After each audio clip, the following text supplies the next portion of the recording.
Semana 3 do nosso plano de estudo tutorado, nosso PET, volume 2, nós vamos retomar o estudo sobre os tipos de conhecimento, a diversidade de saber, e nós vamos especificamente estudar nessa semana sobre o racionalismo, né, que é uma corrente filosófica muito importante, com destaque em especial na modernidade. Nós estamos falando aqui da filosofia moderna.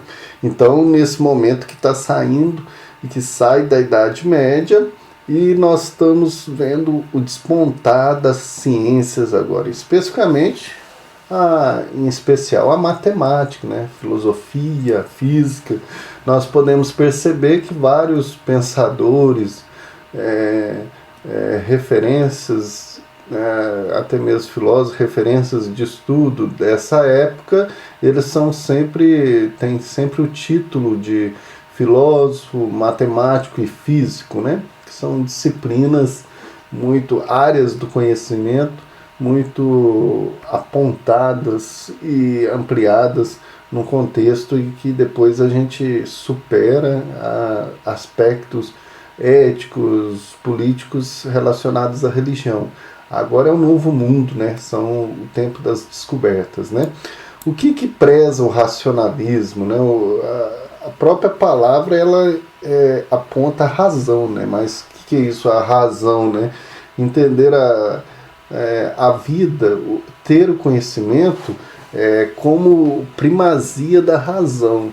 Então, todo conhecimento já está em nossa razão, já é inato a nós, nascemos com ele, né? E durante a vida a gente só vai despertando ele. E um filósofo que é referência nesse sentido é o René Descartes, que é filósofo da modernidade, francês, do século XVI, que vai, a partir do seu método cartesiano, nós vamos ver, né? Por que ele é referência nesse sentido da razão tendo primazia aí do conhecimento. Para a gente, antes de entrar, é bom a gente retomar alguns conceitos. Sempre o PET aqui ele traz alguns conceitos, lembrando que conceitos não é apenas sinônimos de palavra, né? Eles são aspectos do saber, são elementos do saber que ajudam a gente a ter um conhecimento mais embasado, mais científico, né? O racionalismo, então, ele que é o tema principal aqui, dentro do que nós vamos estudar do René Descartes, ele é a corrente filosófica, então, que tem a razão como fonte primária do conhecimento, que é segura e que busca o verdadeiro conhecimento, né? Já o idealismo é aquele conhecimento mais metafísico, que está interligado a essa ideia do racionalismo, porque é um conhecimento em que valoriza mais a mente, a razão, né? Então, os elementos que a gente tem da experiência, empíricos do dia a dia, eles são apenas, muitas vezes, são ilusórios, contraditórios. Para o racionalista, o que é mais valorizado é o aspecto da reflexão, da razão, né? O aspecto metafísico, das reflexões metafísicas, e perpassa o idealismo. É igual o exemplo de dizer que um aluno, por exemplo, eu gosto de aprender mais na prática. O racionalista vai dizer, não, a gente aprende mesmo pela razão, pelo discursar, pelo conhecimento mesmo, né? Uma outra característica que aparece na reflexão, apesar que perpassa mais o elemento da experiência, é o resistência, né? Que é referente ao corpo, é a realidade, é a matéria, né? Isso é um dos conceitos que passam por vários elementos de conceitos da filosofia do Descartes, e ele faz essa distinção. São 3 divisões, e uma delas o resistência. Método científico, então, é um caminho, um meio para que a gente, diante de regras, que são regras porque o René Descartes é alguém que dá essa abertura. Nós vamos ter vários filósofos que apontam regras, caminhar métodos para se buscar o verdadeiro conhecimento, né? Temos aí como referência também Francis Bacon, vários filósofos ali da modernidade. E o René Descartes também é porque ele tem um método cartesiano de busca da verdade, né? E nós, como brasileiros, a gente precisa valorizar mais a ciência, né? A gente valoriza muito a experiência e fica no achismo. Então, a minha experiência já, mesmo que não seja, a gente está escutando nessa época de pandemia agora, né? Não é comprovado cientificamente.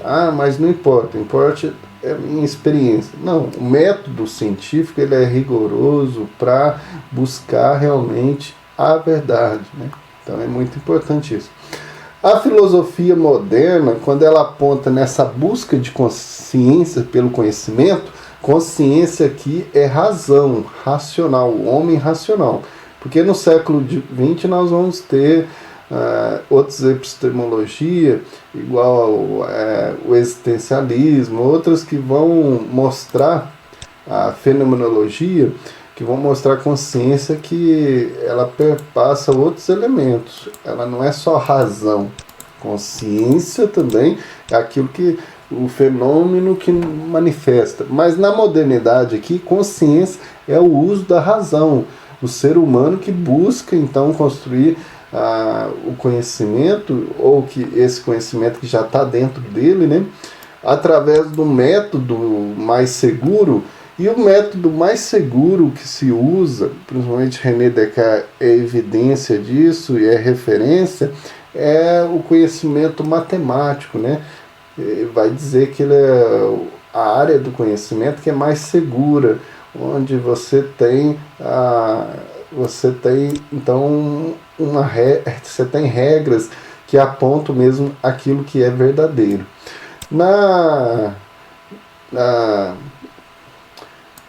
No caminhar do René Descartes, que ele é aquele filósofo que vai, para buscar o verdadeiro conhecimento, é preciso duvidar de tudo, a gente tem que pensar que o contexto importante em que René Descartes está.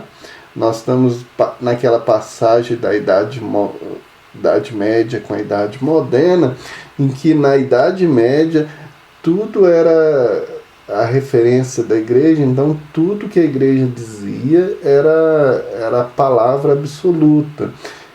Importando se era comprovado ou não, se a igreja dizia que nós temos que fazer determinados caminhos porque lá no céu tem muito terreno e vai ser entregue para todas as pessoas que são bons. Então isso era considerado como verdadeiro. Lá no céu é assim, assim, assado. Vários argumentos que a igreja passava e acabavam sendo ideias absolutas. Então, vem de forma a modernidade, vem de forma bem assim, de ruptura mesmo com esse pensar. Esse pensar muitas das vezes um pouco ilusório, um pouco idealista demais, mas idealismo não nesse sentido aqui da razão, mas idealismo de ideias fictícias, né? Ideias criadas por nós humanos. Isso nós vamos perceber aqui que Descartes faz distinção de 3 tipos de ideias, né? Então ele estabelece o método dele passando por essas 4 regras aqui, para você perceber, ao duvidar, como você percebe que uma coisa é verdadeira ou não. Então você vai fragmentando aquele conhecimento até chegar na verdade, né? Então a primeira regra, a evidência. Acolher apenas o que parece ao espírito como ideia clara e distinta, né? Então você tem uma frase, unicórnio existe.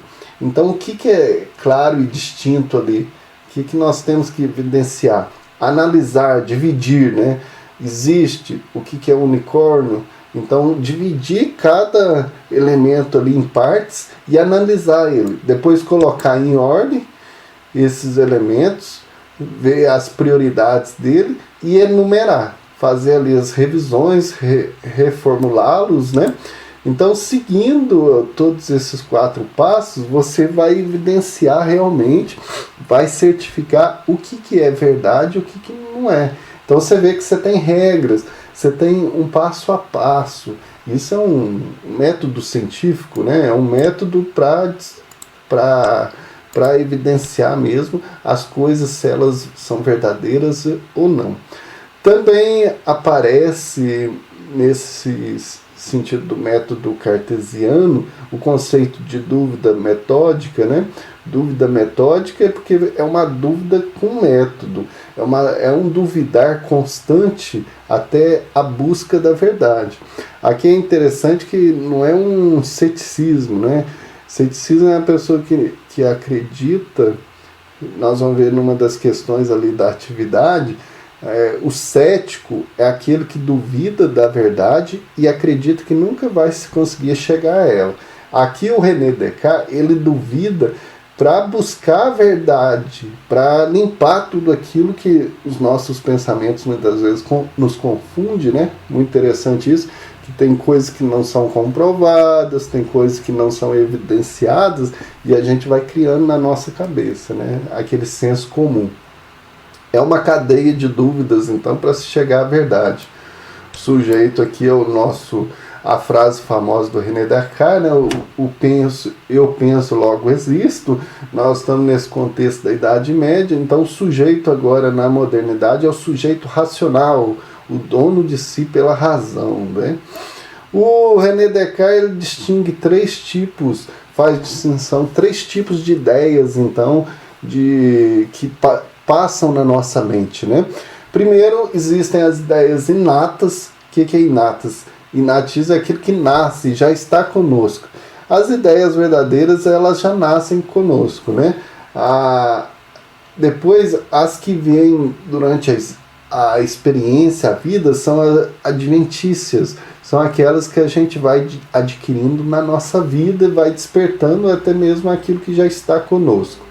E as que foram feitas, inventadas por nós, são as ideias factícias, ou são as ideias que nós inventamos, criamos na nossa cabeça, né? Unicórnio, lobisomem, vários elementos aí, ET, ou até mesmo super-homem, elementos aí que nós vamos criando na nossa cabeça, são ideias factícias, né?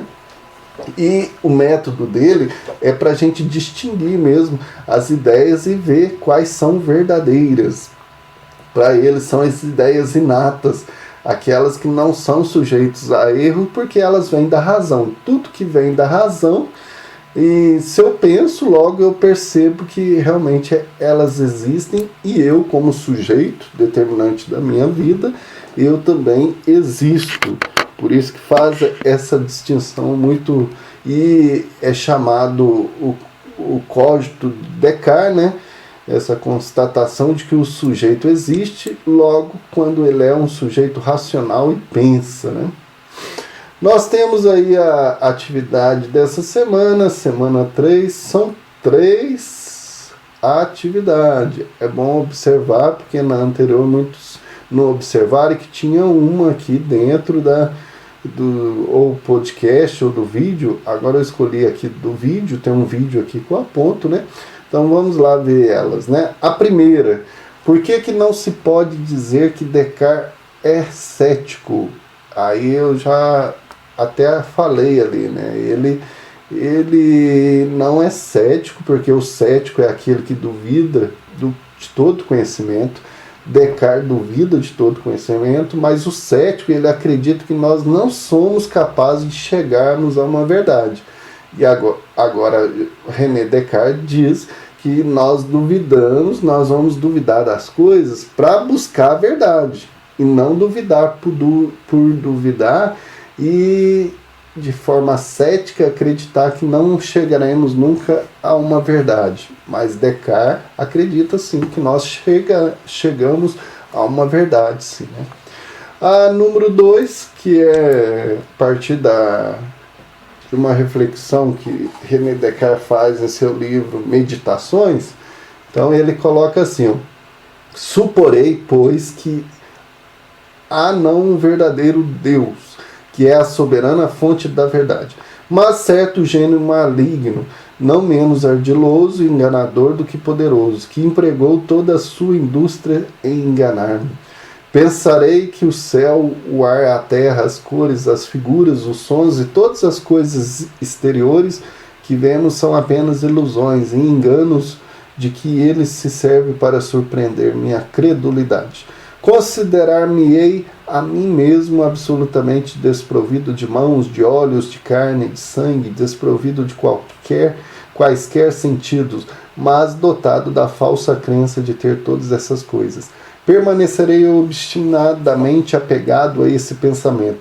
E se por esse meio não está em meu poder chegar ao conhecimento de qualquer verdade, ao menos está ao meu alcance suspender meu juízo. Eis porque cuidarei zelosamente de não receber em minha crença nenhuma falsidade, e prepararei tão bem meu espírito a todos os ardis desse grande enganador, que por poderoso e ardiloso que seja, nunca poderá impor-me algo.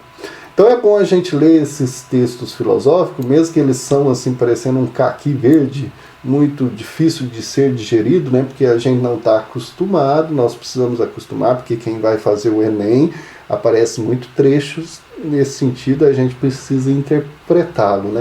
Aqui o René Descartes faz uma reflexão sobre um gênio maligno, né? Que ele diz Deus, que nos engana, né? Todo momento. Por que a gente tem ideias muitas vezes deturpadas, né? Nesse trecho, então, o autor refere-se aos grandes poderes de um suposto gênio maligno. Com base nessa leitura desse trecho e considerando outras ideias contidas na obra de Descartes, e é bom fazer uma pesquisa, né? A gente fazer um texto aí explicando como que o filósofo ele mostra para nós como que a gente faz para vencer esse gênio maligno, né? Como que a gente faz para superar ele. Aparece aqui no texto, mas se você pesquisar, você vai achar muito fácil isso também. A 3, que está relacionada com o vídeo que aponta aqui, ó, é só você copiar aqui esse link, que você vai achar um vídeo, é um vídeo sobre Descartes, que está traduzido, é um meio também para a gente acostumar com percepções de outra língua e de perceber outros falando sobre os filósofos, né? E lá no meio, em uma parte, no meio do vídeo, vocês vão perceber que responde essa pergunta aqui. Para Descartes, como que resolvemos os problemas mais profundos da filosofia? Então, estas são as atividades, são as perguntas da semana 3 e a gente fecha com ela. E teremos os nossos plantões aí, qualquer coisa, estou disponível a vocês estarem querendo esclarecer as dúvidas de vocês. Então, um bom dia, boa semana e até a nossa próxima aula.